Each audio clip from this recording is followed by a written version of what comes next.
planet with a vast orbital period and a longevity in which 1 year encompassed 3,600 of Earthlings, had no difficulty discerning precession and devising the 12-part zodiac. In a series of texts which formed the basis of ancient science and religion, and which were rendered later on in other tongues, including the biblical Hebrew, the Sumerians' tales of the Anunnaki, of the ancient gods, have been the stuff of which mythology was made. In the Western cultures, the mythology that jumps first to mind is that of the Greeks.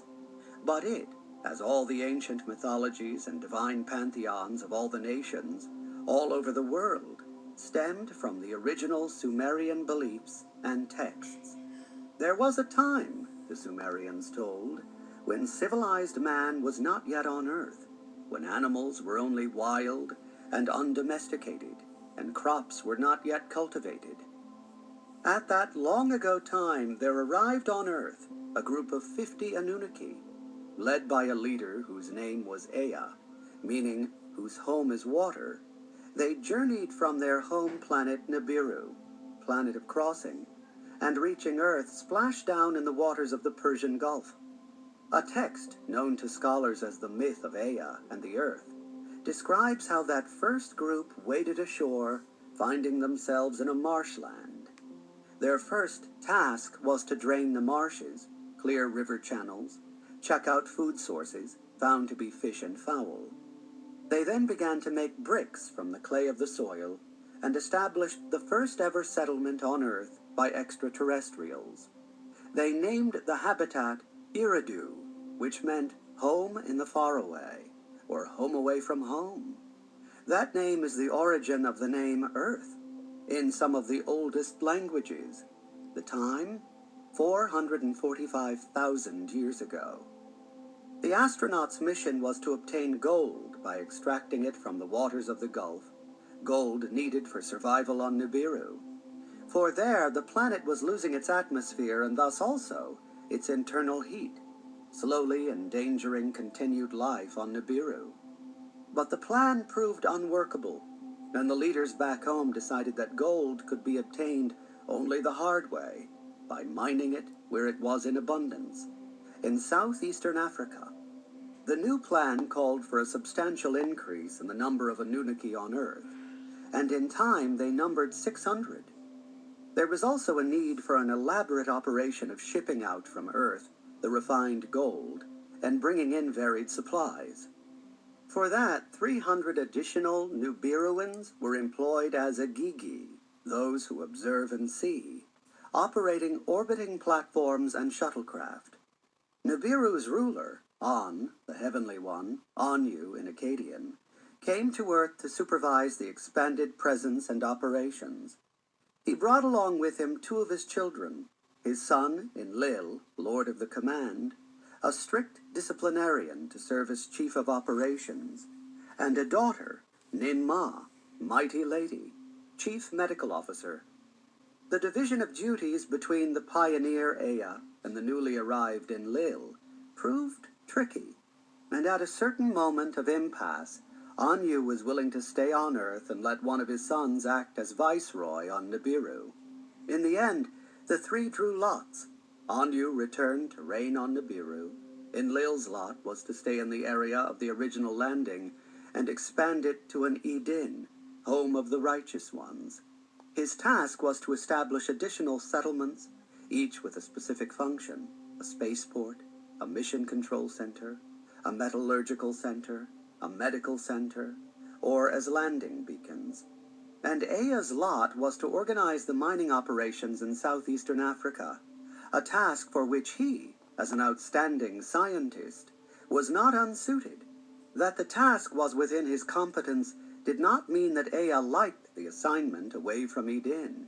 So to compensate him for the transfer, he was given the title name Enki, Lord of Earth. Enlil might have thought that it was just a gesture. Ea, or Enki, however, took the title more seriously. Though both were sons of An, they were only half-brothers. Ea, or Enki, was the firstborn son, and normally would have followed his father on the throne. But Enlil was a son born to Anu by a half-sister of his, and according to the succession rules on Nibiru, that made Enlil the legal heir, even if not firstborn. Now, the two half-brothers found themselves on another planet, facing a potential conflict. If the mission to Earth would become an extended affair, perhaps even a permanent colonization of another planet, who would be in supreme authority, the Lord of Earth or the Lord of the Command?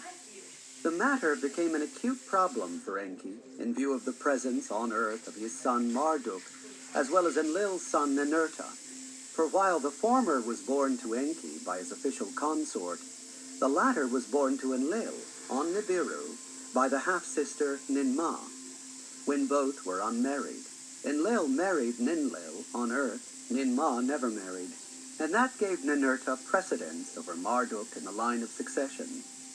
Unabashed philanderer that he was, Enki decided to remedy the situation by having sex with his half-sister, too, hoping also to have a son by her. The lovemaking produced a daughter instead. Unrelenting, Enki lost no time in sleeping with the daughter as soon as she matured. But she too bore a daughter. Ninmah had to temporarily immobilize Enki to put an end to his conjugal attempts. Though he could not attain a son by a half-sister, Enki was not lacking other male offspring. In addition to Marduk, son of the pure mound, who had also come from Nibiru, there were the brothers, Nergal, Great Watcher, Gibel, he of the fire, Nenagal, prince of the great waters, and Dumuzi, son who is life. It is not certain that all of them were in fact mothered by Enki's official spouse, Ninki, Lady Earth.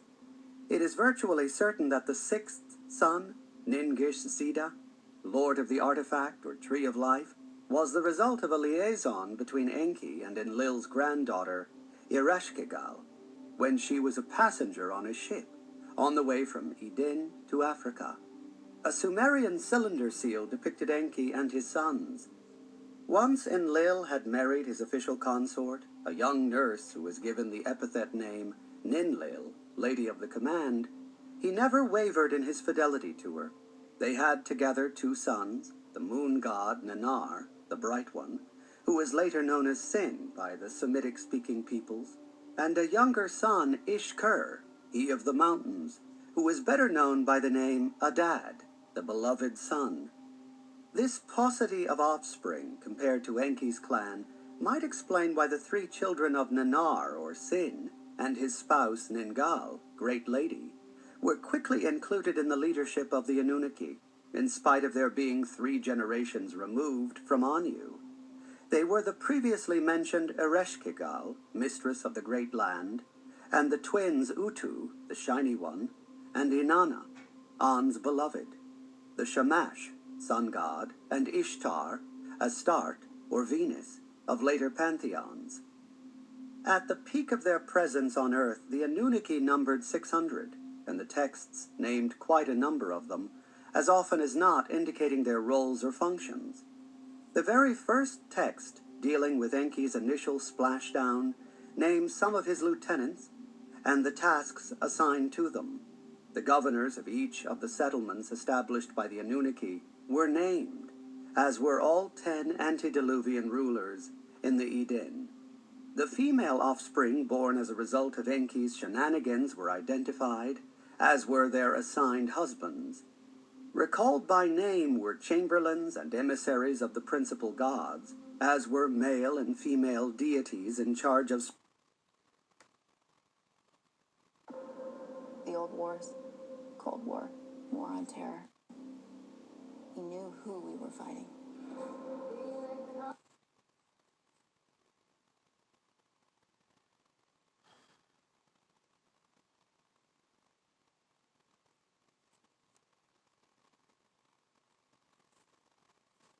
specific activities, e.g. Ninkashi, in charge of beer making. Contrary to the total absence of a genealogy for Yahweh, the biblical God, the Anunnaki gods were fully cognizant of genealogies and the changing generations. There existed, as part of the secret knowledge kept in temples, god lists, in which the Anunnaki gods were listed in genealogical or generational succession. Some such discovered lists named no fewer than 23 divine couples who were the precursors of Anu, and thus of Enlil and Enki on Nibiru. Some lists just named the Anunnaki gods in chronological succession. Others carefully noted the name of the Divine Mother alongside the Divine Father's name, for who the mother was determined the offspring's status under the rules of succession. Towering above them all was always a circle of 12 great gods, the forerunner of the 12 Olympians of the Greek pantheon. Beginning with the olden gods, then changing with the times and the generations, the composition of the circle of 12 varied, but always remained 12. As someone dropped off, another was added instead. As someone had to be elevated in rank, someone else had to be demoted. The Sumerians depicted their gods wearing distinctive horned caps, and we have suggested that the number of pairs of such horns reflected the numerical rank of the deities. The ranking in the original Sumerian pantheon began with 60, the base number in Sumerian mathematics, for Anu, and continued with 50 for the legal successor Enlil, 40 for Enki, 30 for Nanar or Sin, 20 for Utu or Shamash, and 10 for Ishkur or Adad. The female component was given the ranks 55, 45, 35, and 25 for the spouses Antu, Ninlil, Ninki, and Ningal, then 15 for the unmarried Ninmah, and 5 for the single Inanna or Ishtar. Reflecting the generational changes, the latter in time attained the rank 15, and Ninmah dropped to 5.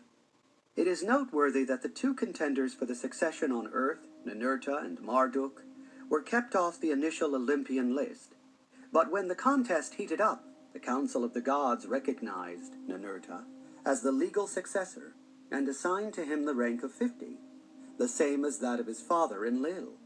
Marduk, on the other hand, was given the low rank of 10.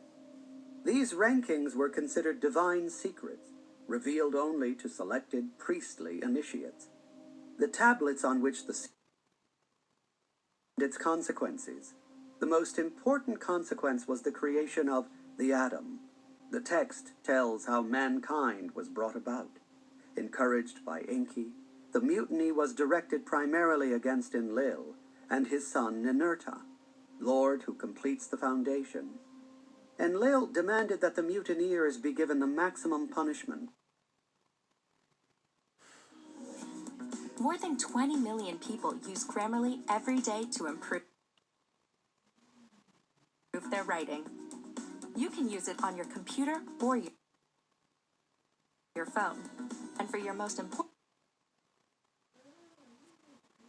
Enki described the impossibility of continuing the harsh toil. Anu sided with Enki. But the gold was still needed for survival. So how would it be obtained? At the moment of impasse, Enki sprang on the Anunnaki leadership his astounding suggestion. "Let us," he said, "create a primitive worker who shall be capable of doing the work." When the amazed Council of the Gods asked how a new being could be created, Enki explained that the being he had in mind already exists, a hominid that had evolved on Earth, but had not yet reached the evolutionary stage of the Anunnaki. "All we have to do is," he said, "is to put the mark of the gods on them, to alter them genetically to resemble the Anunnaki." The discussion and the suggested solution are echoed in the Bible. "And Elohim said, 'Let us make man in our image and after our likeness.'" A being that would resemble the Anunnaki both physically and mentally.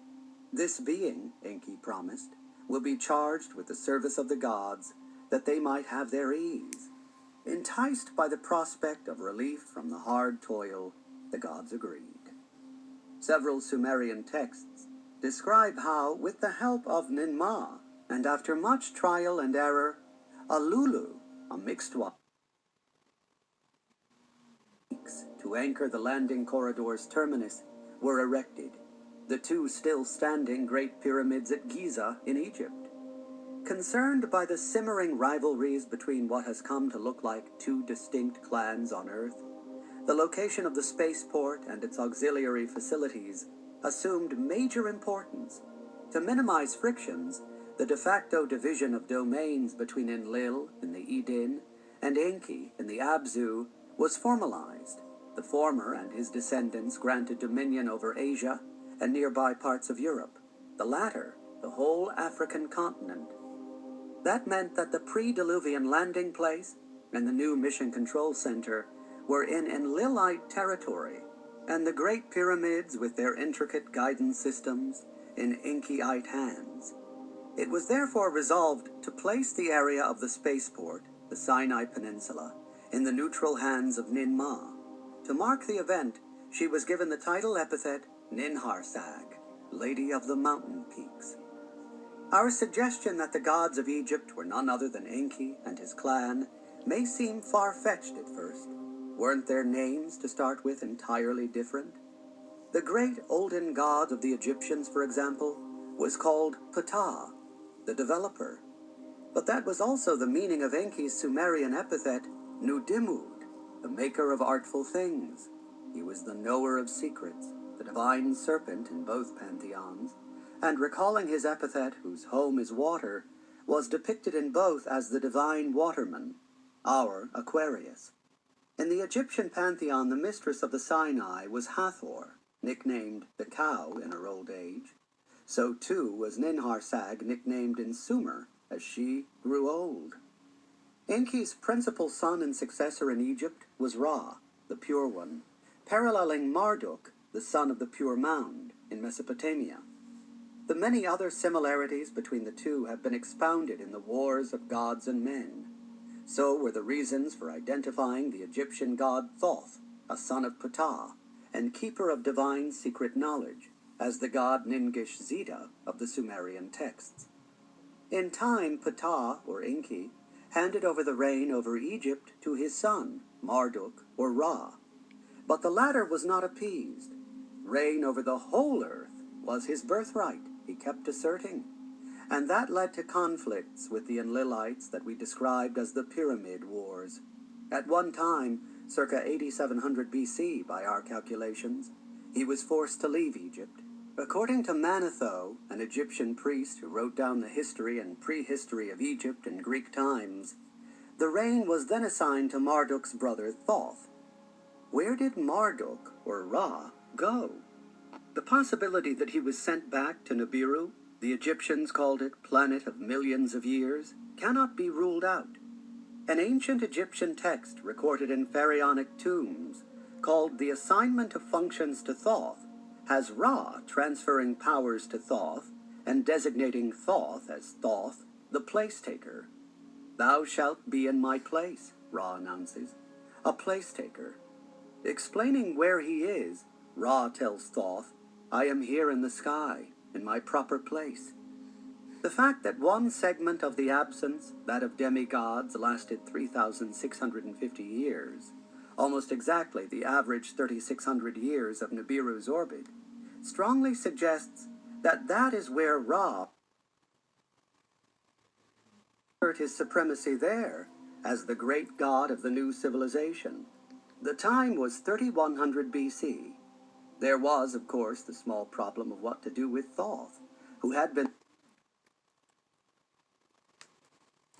There's no outrunning 5G, and it's rolling out as we speak. Instead of trying to beat it, I think we need to transcend it.